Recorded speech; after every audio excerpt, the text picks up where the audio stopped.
Si vous passez du temps à chercher IPTV GitHub sur Google, vous avez sûrement remarqué que c'est la caverne d'Alibaba pour les playlists M3U gratuites en 2026. Mais on a tous vécu cette même histoire. Vous trouvez une liste qui semble parfaite, vous l'installez sur votre appli, et au bout de 10 minutes de match, le lien saute ou l'image commence à saccader parce que ces serveurs ne sont tout simplement pas faits pour supporter des milliers d'utilisateurs en simultané.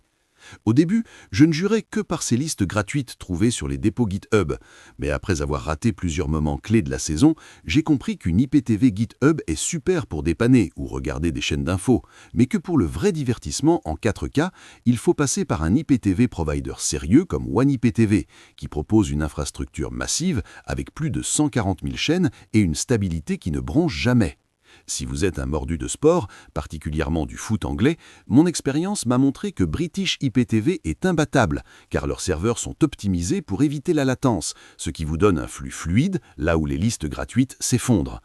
Utiliser GitHub pour le streaming en 2026, c'est bien pour débuter, mais si vous voulez une tranquillité d'esprit totale et une qualité d'image digne de votre télé, la solution est de choisir un IPTV provider avec un support 24/7 et des technologies anti-freeze. J'ai regroupé pour vous les liens officiels de British IPTV, OneIPTV et du Shop IPTV Provider juste en bas dans la description et dans le premier commentaire épinglé pour vous faire gagner du temps et vous éviter les mauvaises surprises. Prenez un test de 24 heures, comparez avec vos listes GitHub habituelles et vous verrez tout de suite la différence de débit et de netteté. Si ce comparatif vous a été utile, n'oubliez pas de lâcher un pouce bleu, de vous abonner pour suivre mes prochains tests tech et dites-moi en commentaire si vous avez déjà trouvé une liste GitHub qui dure plus d'une semaine.